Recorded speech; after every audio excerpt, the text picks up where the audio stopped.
Olá, bem-vindos aqui a mais um dos nossos vídeos na DS Academy, no nosso canal do YouTube. Já sabem, nestes últimos tempos andamos dedicados aqui à história, esta disciplina que é específica para alguns alunos, ou bastantes, no 12º ano, para ingressar na faculdade, mas que também é importante para o vosso conhecimento, não é? A história acaba por explicar. E agora estamos a entrar nesta fase, literalmente, da história contemporânea, aquilo que explica muito bem aquilo que se passa nos dias de hoje.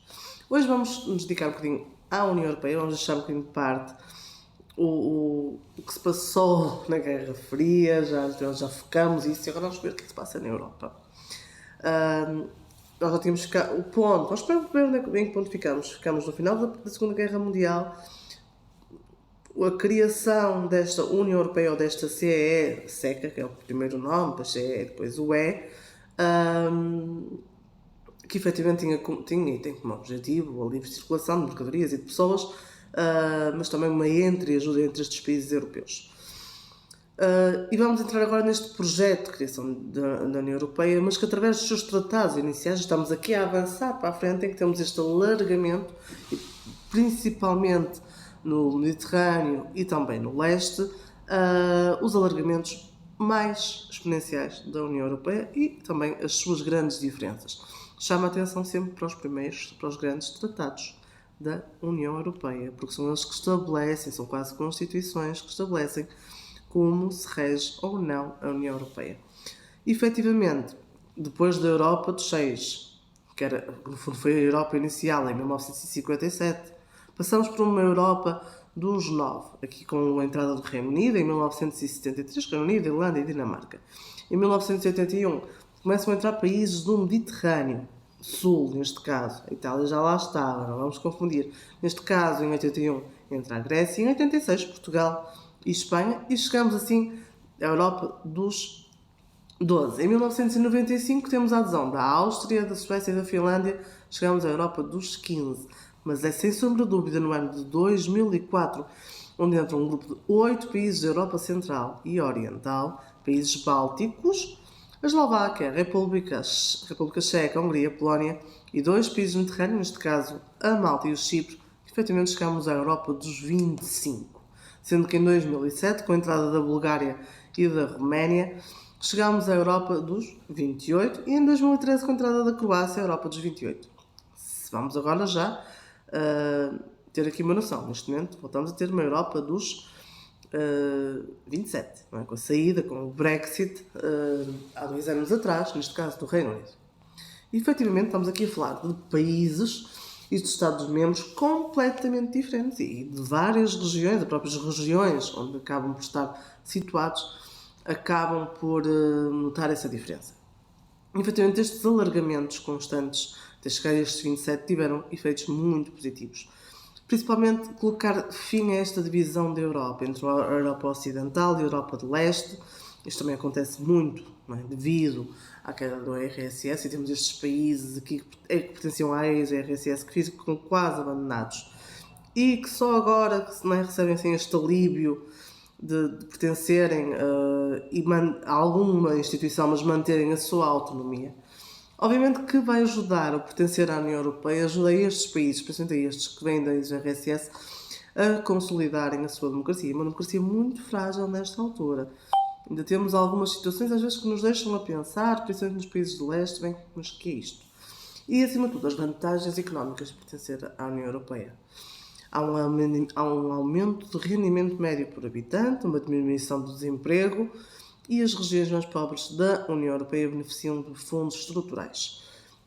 Claro que, é como digo, também a nível económico, vamos ter aqui países que têm PIBs altíssimos, que não têm dívidas, e temos países pelo contrário.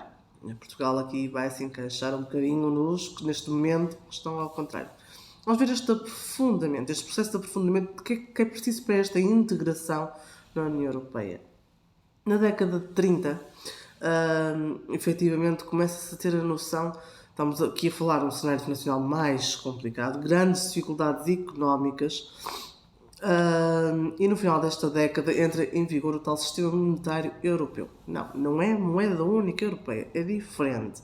No fundo era estabilizar as taxas de câmbio, ou seja, estamos aqui a falar de países que tinham diferentes moedas e, no fundo, este sistema monetário europeu era para estabilizar estas taxas de câmbio entre as diferentes moedas.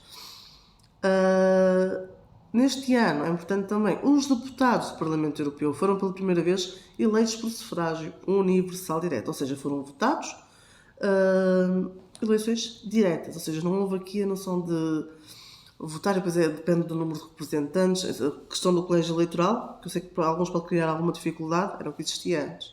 Nos anos 80, sem sombra de dúvida, a publicação do livro branco vai estabelecer a noção de mercado interno a nível da União Europeia, vai abolir as tais fronteiras físicas a nível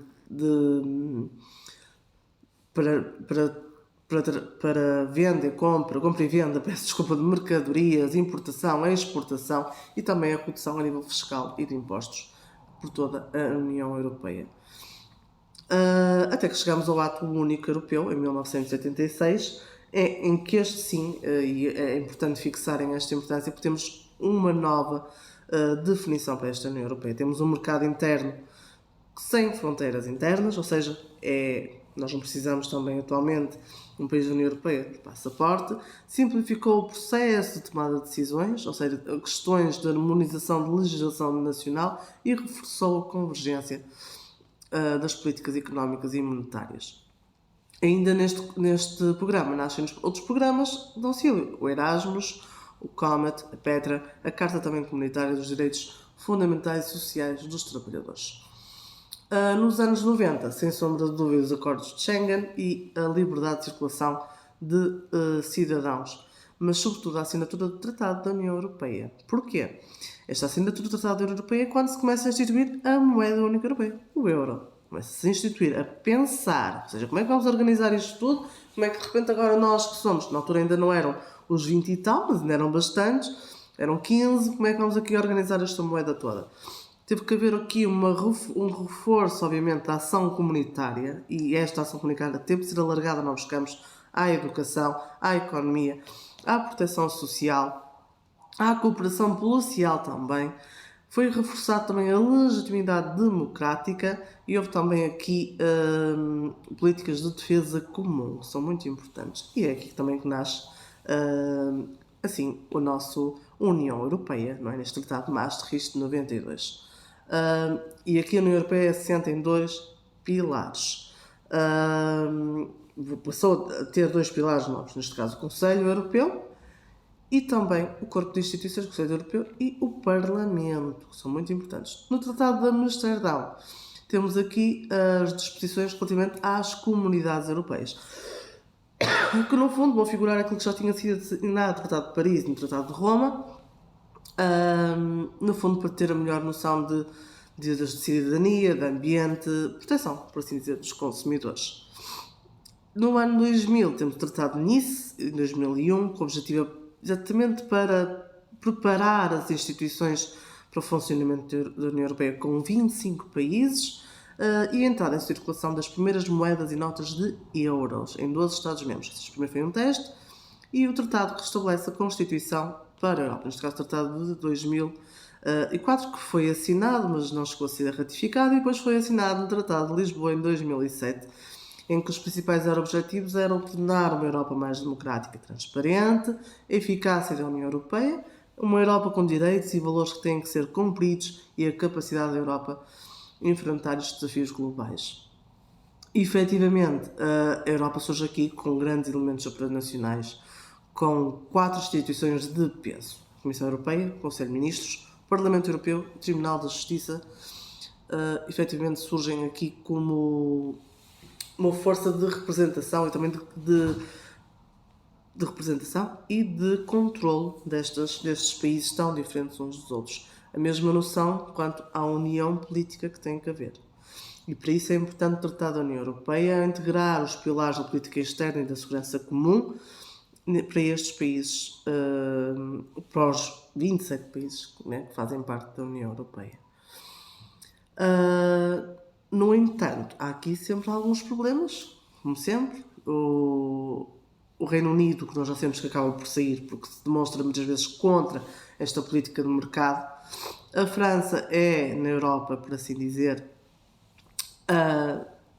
a avó, o avô, quase toda a gente tem, e a Alemanha encara a Europa como uma potência antes mais do que civil. A Alemanha é a nossa força económica enquanto países pertencentes à União Europeia.